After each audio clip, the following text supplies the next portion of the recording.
చాగంటి సోమయాజులు గారని ఓ మహానుభావుడు ఉండేవాడు. ఆయనకు ఓ కూతురు ఉండేది, ఆవిడ పేరు తులసి.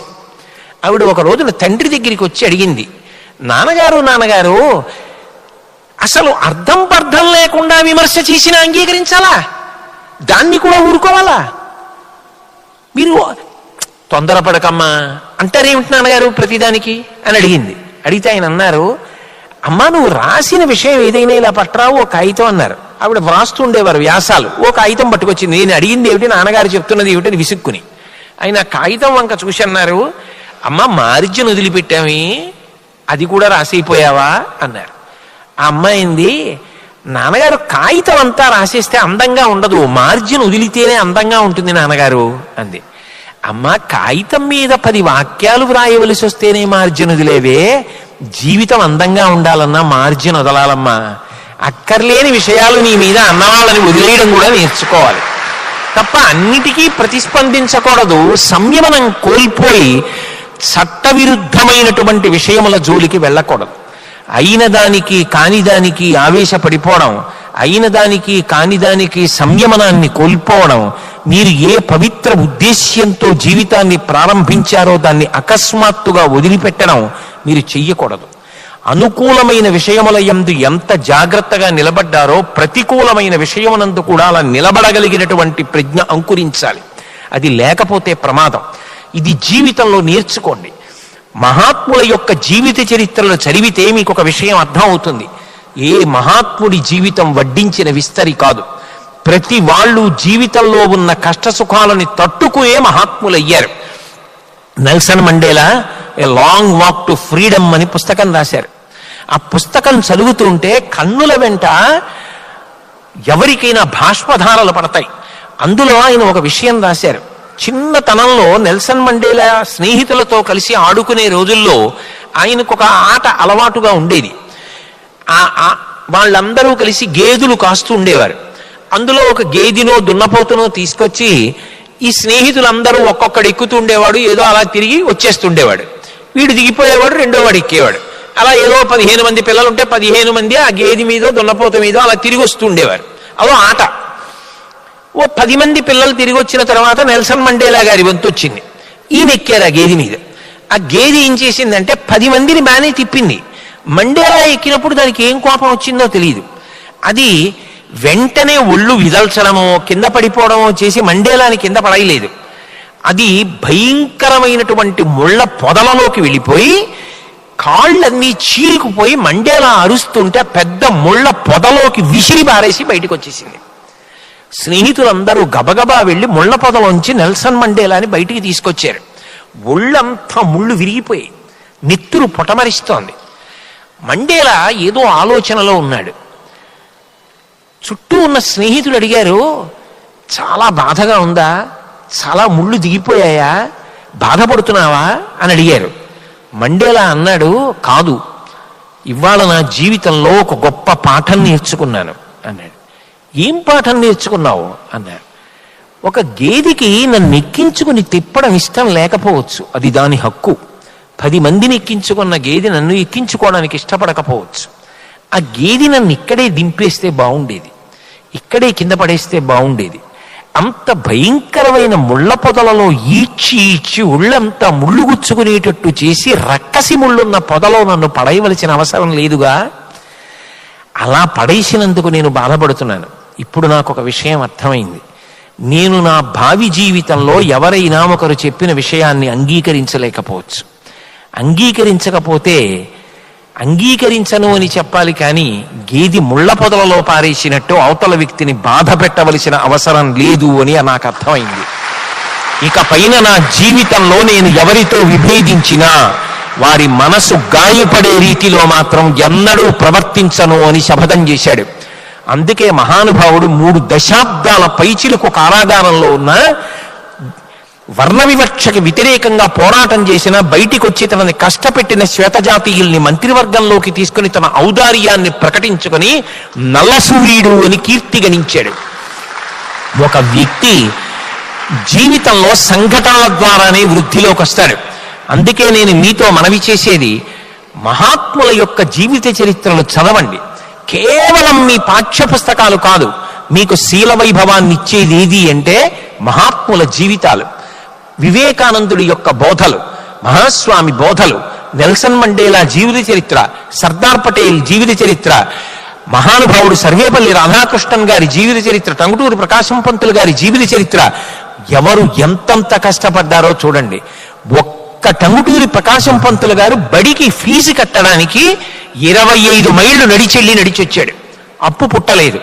తల్లిగారికి ఉన్న ఒకే ఒక్క పట్టు చీర తాకట్టు పెట్టి చదివించారు. విలువ తెలుసుకున్న టంగుటూరి ప్రకాశం పంతులు గారు సంపాదించిన కోట్ల రూపాయలు భారతదేశ స్వాతంత్ర సంగ్రామంలో నిస్వార్థంగా వెచ్చించి చిట్ట చివరికి భోజనానికి కూడా కష్టపడ్డారు. ఎంత సంపాదించారో అంత తేలికగా సమాజ హితం కోసం ఖర్చు పెట్టేశారు. మీరు మహాత్ముల జీవిత చరిత్రలు చదివితే ఎంత కష్టపడి వృద్ధిలోకి వచ్చారో అర్థం అవుతుంది. నేను మీతో మనవి చేసేది ఒకటే, మీకు తెలియకపోవడం తప్పు కాదు.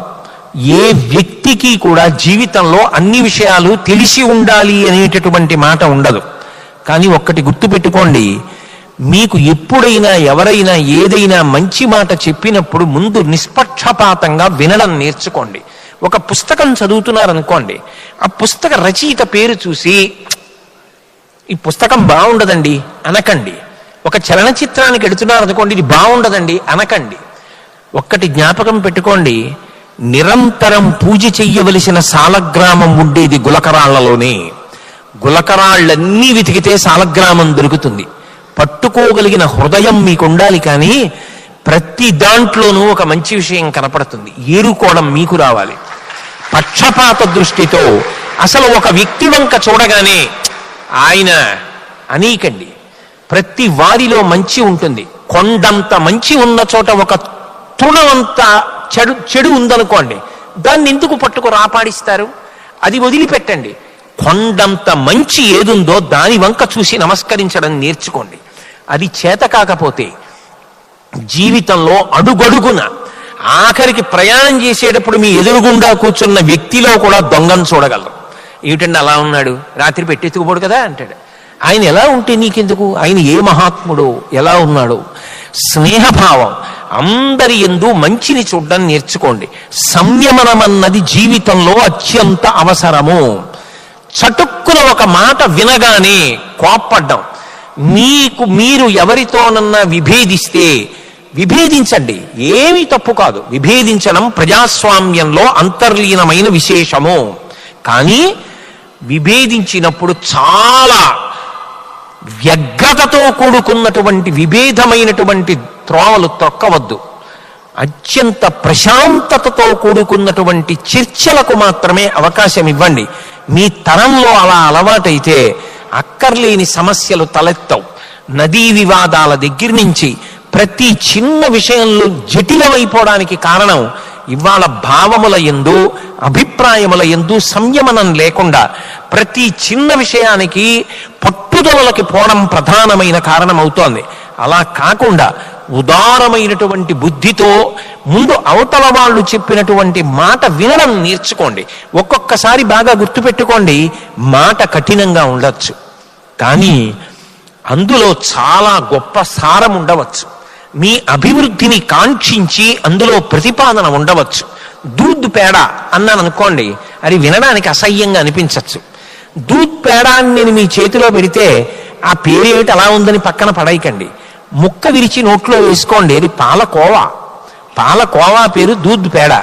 దూద్ పేడ అన్నాను కదా అని నోట్లో వేసుకోకపోతే పాలకోవా మీరు కోల్పోవట్లా? మాట కఠినంగా ఉందని మీరు అనుకోకండి. ఒక్కొక్కసారి కఠినమైన మాట వెనక మీ యొక్క అభ్యున్నతిని ఉద్దేశించి చెప్పగలిగిన గొప్ప హృదయం ఉంటుంది. రామాయణంలో మారీచుడు రావణాసురుడితో మాట్లాడుతూ ఒక మాట అంటాడు, సులభాః పురుషారాజన్ సతతం ప్రియవాదినః అప్రియస్యతు పథ్యస్య వక్తా శ్రోతా చ దుర్లభః. లోకంలో మనకెందుకు వచ్చిన గొడవ, అబ్బా మీరెంత మంచివారండి అని ఓ మాట అంటే గొడవ వదిలిపోతుంది అని తప్పించుకునే వాళ్ళే ఎక్కువ మంది ఉంటారు. కానీ అవతల వాళ్ళు వృద్ధిలోకి రావాలి అన్న ఉద్దేశ్యంతో కఠినంగానైనా మాట్లాడి వాళ్ళ జీవితానికి మేలు చెయ్యాలనుకునేటటువంటి వాళ్ళు తక్కువ మంది ఉంటారు. అలా మాట్లాడగలిగిన ధైర్యశాలి ఉన్నా అది విందాం, పాటిద్దామన్నవాడు లోకంలో ఉండడు. ఒకవేళ అలా ధైర్యంగా చెప్పగలిగిన వాడు, సహృదయంతో విని పాటించగలిగిన వాడు ఉంటే అంతకన్నా దేశ చరిత్రని మార్చగలిగిన వాళ్ళు లోకంలో ఉండరు. అబ్దుల్ కలాం గారు చిన్నతనంలో ఆడుకుంటుంటే ఎవరో ఒక వ్యక్తి వచ్చి ఒక వస్తువు ఇచ్చాడు. ఇది ఏమిటని అడిగారు ఆయన. మీ నాన్నగారి కోసం వచ్చాను, ఆయన లేరు కదా, ఫలానా వారు వచ్చి ఇది ఇచ్చారని చెప్పి ఇచ్చేసేయని చెప్పి ఆ వ్యక్తి వెళ్ళిపోయాడు. కలాం గారి తండ్రి ఇంటికి వచ్చారు. కలాం గారు పట్టుకెళ్ళి ఆ వస్తువు ఇచ్చి, ఎవరో వచ్చి ఇచ్చారు, మీకు బహుమానం ఇమ్మన్నారన్నారు. ఈడ్చి దవడ మీద కొట్టారు తండ్రి గారు. చిన్ని కలాం కింద పడిపోయారు. తండ్రి బాధతో పైకి లేపి ముద్దు పెట్టుకుని, నాన్న ఎందుకు కొట్టానో తెలుసా, తగిన కారణం లేని కానుకలు పుచ్చుకోకూడదు. ఎందుకు పుచ్చుకున్నావు ఇంత ఖరీదైన కానుక? మా నాన్నగారికి ఇస్తానని పుచ్చుకున్నావే, ఇప్పుడు ఈ కానుక ఇవాళ ఇచ్చిన వాడు రేపు ఏదో అవసరం కోసం నా దగ్గరికి వస్తాడు. అది ధార్మికమైన అవసరమైతే తప్పేం కాదు. అధార్మికమైన అవసరం కోసం నా దగ్గరికి వస్తే ప్రమాదం జరుగుతుంది కదా. అన్ని వేళలా తగినంత కారణం లేని కానుకలు పుచ్చుకోకూడదు. ఎందుకు పుచ్చుకున్నావు, ఇది జ్ఞాపకం పెట్టుకో అన్నారు.